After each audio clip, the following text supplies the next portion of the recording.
Welcome back to the Level Up and Live podcast. I'm your host, Sean Meyers, and today we're spotlighting a leader who's building her life with intention, not burnout.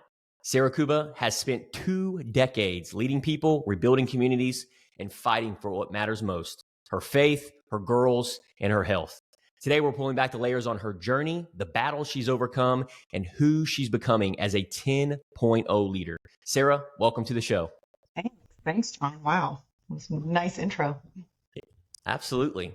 Now, for someone meeting you for the first time, like I did about 5 weeks ago, who is Sarah today as a leader, a mom, and a woman of faith? Hey, wow. I'm still navigating that. I don't think I can give you just a clear answer. I mean, my oldest daughter will be 21 in December. So who am I as a mother? I'm really navigating that right now because I've entered this new path. She's in college and has her own apartment, and I still have my 15-year-old daughter who, we're trying to figure out life without her sister living at home. And so we're in this new transition, and it's actually really fun. Every season has been fun. I don't think I've ever been the mom who's just like, I want this season to be gone. It's always been something I've grieved. Even when I remember the last time I walked down the diaper aisle and went, you don't have to walk down this aisle. Like you don't have anyone in diapers anymore. And it was just like, it hit every time. So who I am as a mom, I'm always figuring that out, navigating and trying to become a better version of myself for them and figuring out what they need in this season of their lives, which this is an interesting one when your kids get older. Who I am in my faith, also an ever evolving journey. I got saved when I was 26 years old. And so, I'm roughly still a late teenager and all of that and trying to figure out who God wants me to be and what that means and what that looks like. I know he's given me a lot of, that sounds funny. He's given me a lot of talent and skills. No, but I mean, he has, and how I use that is always something I'm kind of walking through. And I've been in the nonprofit space and the charity space, and it was so fruitful, heart on the heart a lot. But I was good at that. Financially, I had to make some moves. I ended up in a space where I was healing I felt like I was attempting to heal a lot of corporate energy, and private equity can be very cutthroat. Yeah. But I really didn't feel moved to remain in that space. So I kind of really put that out for God at that time and ended up in the water industry, which is also very impactful, very different. So no two the same. And I'm not a person you can ask, where do you want to be in 5 years? I just have no idea what God's going to do in the next 5 years. So as a mom, ever growing, as a Christian, constantly a student, and trying to be as kind as possible and to not get lost in any kind of eliteness in any way. I've never plateaued. I've never learned enough to where I know so much more than someone else. It's love the least of these is always the way that my heart follows that path. But as a leader, man, I think I'm just in elementary school. I'm you think you're somewhere and then you realize you get knocked off a pedestal really quickly. Leadership and working with other adults who you have this responsibility to, make sure they have the resources that they need, but also you have expectations that have to be met and loving people where they're at and all of these facets. And you can't lead two people the same way. You have to really, learn every single person that you work with and how they respond, how you communicate with them. Yeah. I can be aggressive and abrasive sometimes, especially if I'm in a hurry and I need to get things done. I was raised in a house full of boys and men. So that's how we speak to each other. Yes. Some people and my leadership arena appreciate that and they respond and they speak to me just the same way and we're good there and they like that. And some get the shakes and I go, oh my gosh, I have to check myself and go, I'm not mad. I have to lower my voice and be soft. So I have to do the same thing with my daughters. But I know that was a long answer to a question. That was a pretty deep question.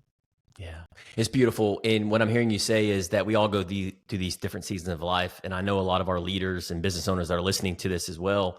One of the things I wasn't really clear on is when I was going through this season of life of building my first company, which was the insurance company in 2015, that was it.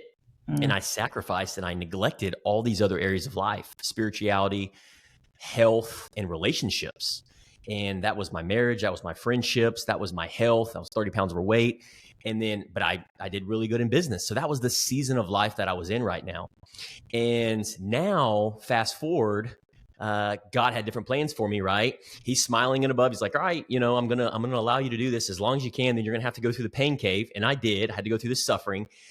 And he made me, and it made me realize I hired my first coach. He slowed me down. And that's when I started that next season of life for me, which was that spiritual leadership, that spiritual transformational journey. And that's what I've been on these last 4 years. And it's been ups and downs and challenges and adversities. And because normally, like you said, if somebody talks to me one way, normally I'm responding in bulldozer, and I'll match your tone. But now that's not how a Christian business leader shows up. So I'm having to practice that empathy and that compassion, but still authoritative figure. So it's been a big challenge for me because I'm not used to that. So that's the season of life that I'm in right now. Now I'm curious with you, what season of life would you be in are you in right now in the area of life? And what's that growth or the calling you feel most stretched in right now currently? Man, that's a great question, because I think in general, the work-life balance is something I'm constantly trying to work through. I've been a single mom for a long time, so carrying the weight of the household on top of stewarding two young females, and making sure I have the time and energy and space for them, while also finding some sort of caretake for myself in there, because you can't pour from an empty cup. So trying to navigate all of that, and then the pressures of my position and my leadership and the community and what that requires of me, and trying to find that balance. So where I am in this season, if you forced me to layer it down on paper,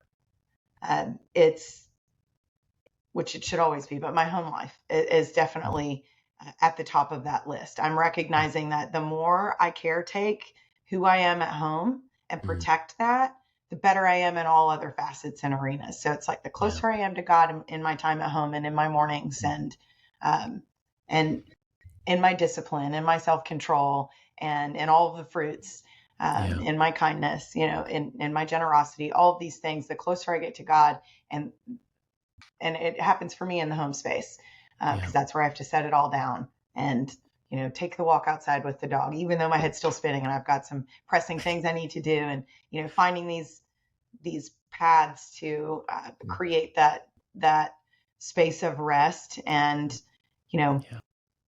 reminding myself that I don't want to associate stillness with laziness ever. It's okay to be still. So I think I'm really caretaking that part of myself right now, because I'm recognizing how much I might have let that go in the last 5 years. We'll just say the last 5, because those are tough years. Anybody who's got a kid in high school or 2 kids in high school at the same time, or, that's busy season. I mean, you're a limo. I mean, you're transporting, you're cashing out constantly. You're pulled in different directions. Okay, now I have to have, this outfit for tomorrow and this outfit for Wednesday. And can you help me with this bit of homework that you don't understand at all? Can you, all of these things at once. And then if you top that with, hey, the plumbing has gone out, or there's this issue with an air conditioning, or there's been times where I'm just like, cash me in. Like, I don't think I'm cut for this. And then I stop feeling sorry for myself, and I get up and say how grateful I am, and really try to realign with my perspective. And that's going to help me. But I think I've answered that question of where I am in this season. I mean, I'm riding the wave always. Yeah, I think that's beautiful. And I would encourage our listeners and audience to go back and rewind that for 60 seconds, because that was absolutely brilliant. Good. in what you just shared, and one of the things that I pulled out from that, Sarah, was when you're going through chaos and when you're going through the peaks and the valleys and the trials and the tribulations that we all go through as human beings, especially you running a team, and then you're, being a mom and all these different things that happen in our lives. The thing that I pulled out when I heard you say that was gratitude. What can you be grateful for in this moment?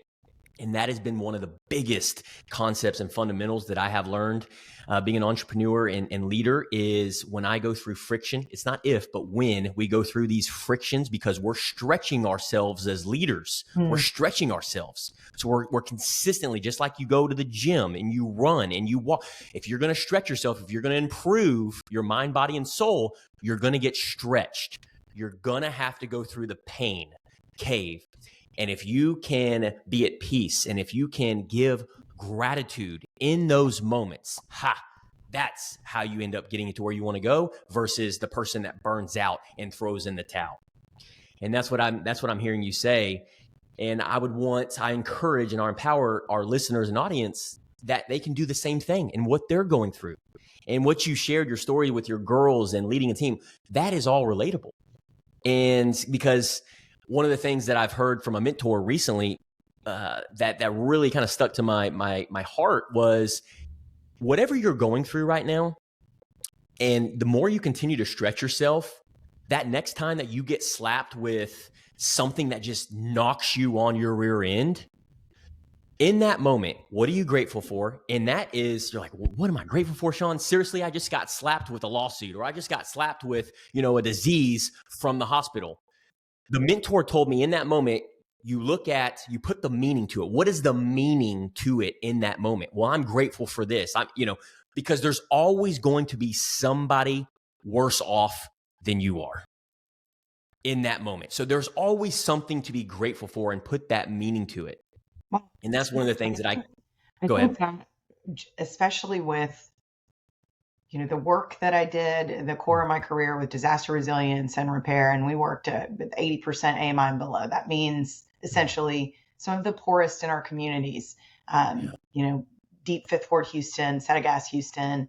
I think a lot of the families that I was able to meet and work with really helped put a lot of things in perspective for me, and some of my own experiences in life too. And I like to go into that space when I get into some sort of pity party with myself, or I start to feel a certain way, to remind myself, you've had way harder days. You've had way harder seasons. And, let's be grateful that we're challenged by a life we created on purpose. Let's be grateful. What a privilege it is to be tired. These things. And I really feel for the folks, like you said, that they get a health diagnosis or something like that. That's really the top of the chart. If you don't have a health diagnosis, go sit down. You're all right. I think that's those are the families or their children, something along those lines. So I remind myself constantly when something gets a little tough on me, I'm like, your babies are healthy. Sit down. Sit down. This is fine. Look around. Look at all the nice things you have. Look at this big, beautiful brain God gave you, and you're able to go make money that you need to make, or like, this is fine. This isn't that deep. And try to, give myself that space. But interestingly enough, that's what Level Up has pulled out of me, is they're like, what's the low? Because I've spent, especially as a person who's had to hustle for so long, I don't have the luxury to really sit in the low for very long, or to assess the low and to maybe carve into it and see if there's something I can do to help myself. So it's not just a mind frame. Instead, I'm, exercising a better practice. That's been an interesting thing for me, is expressing the lows and going, okay, I can say it out loud. I had a low this week. What was that? Interesting. I didn't address it. I didn't think about it because I'm so versed in the practice of jump past it. Don't give yourself the space to assess the lows. So there's a line there. It's a balance. Yeah, man, I resonate so much with that. And I know a lot of our listeners and audience are resonating that as well, especially, for men. One of the things that I have learned, and it's taken me so many years, 38 plus years to learn this, is I really never tapped into my feelings, my emotions. my Mm. thoughts and why I was showing up hungry, angry, lonely, tired. Why was I showing up? Why was I didn't know these feelings and I wasn't self-aware of it. And it's interesting to hear you say it. And I never heard somebody say it in that perspective. I always knew like high lows and gratitudes, and you kind of surface level go over it. But then what I'm hearing you say is, well, if I sit with sharing my low and I sit in that for a second, what was a low for this week? Well, Yeah. I actually was on social media and I saw one of my good friends that he's diagnosed with a disease 6 months ago, and he's losing, 15 pounds every 2 months. That makes me sad. Mm. Whereas normally in the past, I would have just scrolled past. And Wow. now I'm learning like you are to sit with that. And I think that's going to make us better leaders. And I would hope, our individuals listening to this as well is being self-aware enough to know, like, what are some lows this week? Well, I don't have any lows. Well, then you're not diving deep enough. Right. Right. Isn't that interesting? And Yeah, and that's that's what I've solid. learned at Level Up and Live. And I'm curious with you, since you're on Level Up and Live, what made you say like, hey, it's time for Sarah Kouba to invest in my leadership and in my life? Like since we're on that topic and Sure. you're going through that, what made you say, hey, I need to slow down so I can go fast. It's time to invest in my leadership, fuel my tank in your life.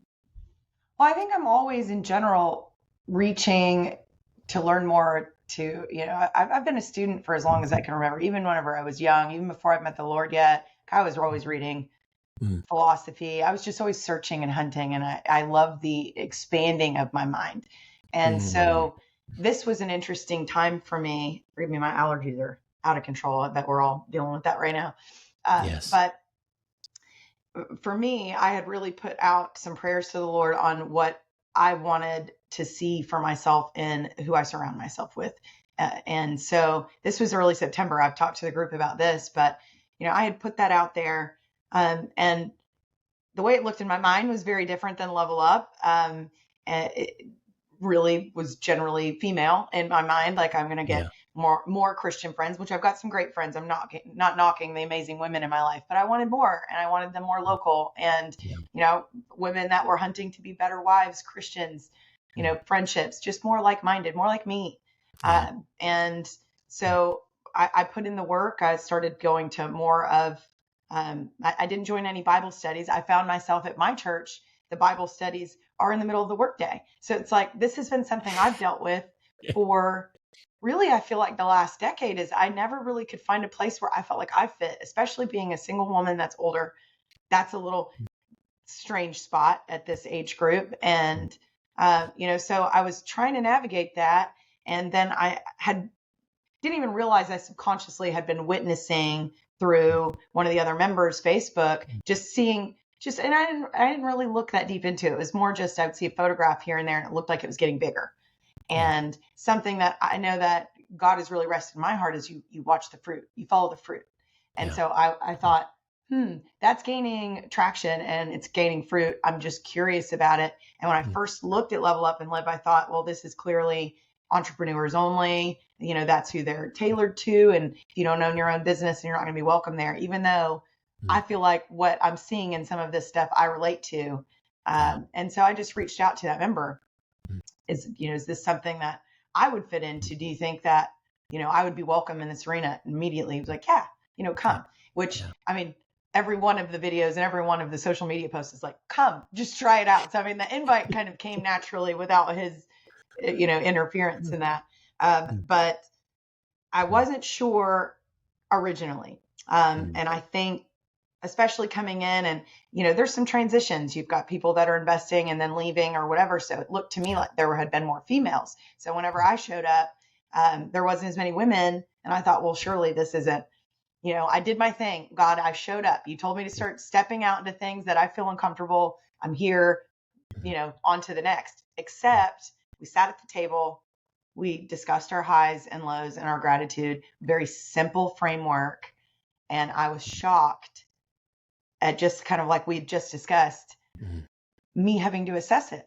I hadn't really taken the time to look into myself at that moment. What this week was a success for me and made me better? What this week was the opposite of that? and that I'm, maybe had to battle with.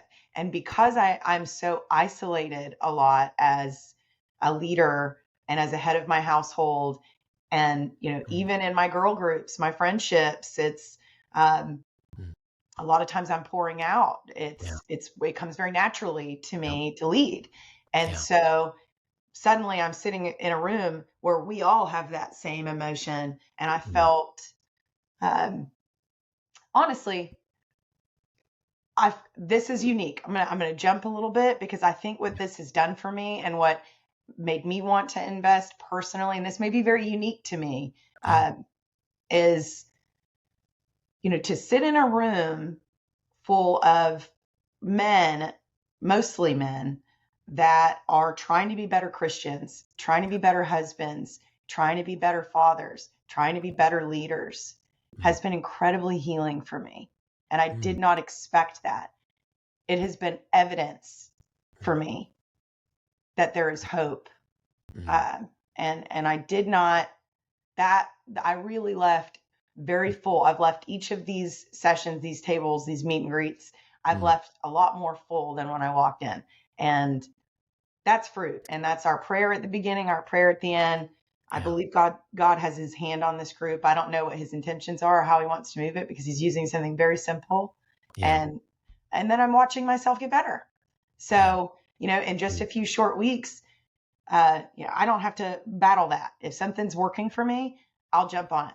That's, and in this case, it's, again, this may be unique to me, but I feel like being around so many masculine people that are healthy and trying really hard to be healthy and are intentional about that, has let me kind of step down a little and tap back more into my feminine.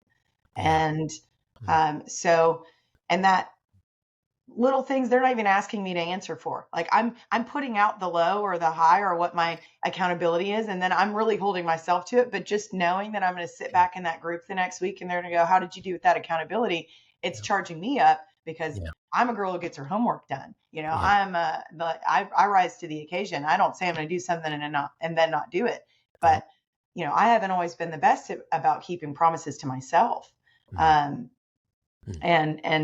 gym, food, choices, self-discipline. When you put that out there and you've got a group that's going to sit and look at you the next Friday and go, "How'd you do this week?" Suddenly you start leveling up. And that's what I've noticed, even in my eating habits. I had something I've wanted to do for months and couldn't do for myself somehow, was I wanted to go, and I don't have a definitive line on this one, and I know it's not forever sustainable, but I wanted to cook every meal at home. Lunch, dinner, breakfast. I wanted every meal to be at home. And with my schedule, it's somewhat impossible sometimes. I'll get board meetings till late. I don't get home till 9 p.m. on certain nights, or I'm trying to make this work. And I've got my daughter that's still there. And I'm not used to not saying daughters. So I'm trying to get more comfortable saying daughter that lives at home. I've done that. I did that for 2 weeks solid. And came in that Friday and was like, I made it 2 weeks. Like, I didn't so much as buy a Starbucks coffee. I'm so proud of myself. But what I loved about this is they gave me the accolade for that, and then said, well, that's not sustainable. What is your end goal? Like, when are you going to take a break for yourself? And they helped chip away at that for me. I don't have those conversations with anyone. This is something I would just work on all on my own. And I wasn't successful at it, just doing it by myself. Because I'll break my own rules, I'm like, no one tells me what to do, not even me, but just kidding. So for me, I think that was, again, the long answer to say, this has been fruitful for me. And so you get something when you invest. If you're not investing, you're really not sacrificing much of yourself. So I think I understand that part of the business side of the framework. And that goes for a lot of things. That's God's plan for us too. It's like, we love going to church and we love taking as much as we do, but when how serious are we about the tithing? And is it about, well, your brain will start working on that. Well, where's it going? And you start asking all of these questions. God never asked us to do any of that, even if it's not being used properly. I mean, I think we should steward our money well and pay attention. You should know what church you're in, but the whole thing is that is letting that go, giving away that piece of yourself because that's an investment, and letting God, reshape what's important to you. If you're struggling on that tithe piece, that says a lot about your faith, and something that you need to chip into. And I'm not casting stones. I struggle from time to time with this. But similarly to this group, I'm comfortable with the investment because I know how much I'm getting. That's beautiful. And one of the couple of the few things that I had pulled away from that is when we go through these different seasons of life, a lot of times we isolate ourselves and we stick to what our habits are, what our rhythms are, and what we know. We don't have somebody holding us to higher standards and accountability. And what I heard you say is that you prayed about it. You meditated on it. God, guide me, lead me in the direction. And one thing happened after another. It didn't happen overnight. It took several days, several weeks, maybe even a couple months for you to go subconsciously, the Holy Spirit starting to work through you and going, hey, maybe you should reach out to this guy and just get curious about it. That's where it all starts. And then once you got curious, one thing led to another. You're like, you know what? Let me show up. Let me be bold. Let me be courageous, God. Let me be obedient. Let me surrender. And one thing led to another. And then here you are. You go through this 1 month free trial, and then simple low highs and gratitude. And you're like, whoa, I haven't done this in a while. So, with other like-minded individuals that are sitting around the same table. And then you go through that. And then you're like, well, I'm going to do this. And now you're speaking it to other individuals that are holding you accountable. Well, I don't need to be held accountable. That's literally, I remember saying that 4 years ago to one of my closest friends. I was like, accountability? I don't need to be held accountable. Like, as ashamed as I am to say that, Sarah, I remember saying that to this other individual. And I still reflect on that 4 years later. I'm like, I cannot believe I said that. We get trapped. We get trapped. We're especially 100%. movers. Yeah. That was me. I was trapped. It was small-minded. It was not wise. I mean, the list goes on. And now I'm like, no, accountability in all these other areas of life. We need people speaking into us and holding ourselves to these high, especially the right people. The right people. That's an important bit. Yes. So I love that you share that, and I think that hit so deep, and I know it did with our listeners as well, because it's very relatable. Now I'm curious, what would you say to that leader listening right now who feels stretched, who feels like they're just overwhelmed? That mom that has the kids, running the business, leading the business, going through the ups and the downs and the trials and the tribulations. She just feels stretched and overwhelmed, but knows she or he is meant for more. What would you say to that leader? Man, I feel like I don't know that I would say the same thing to the mom, as I would say to a colleague. Maybe a little bit different, but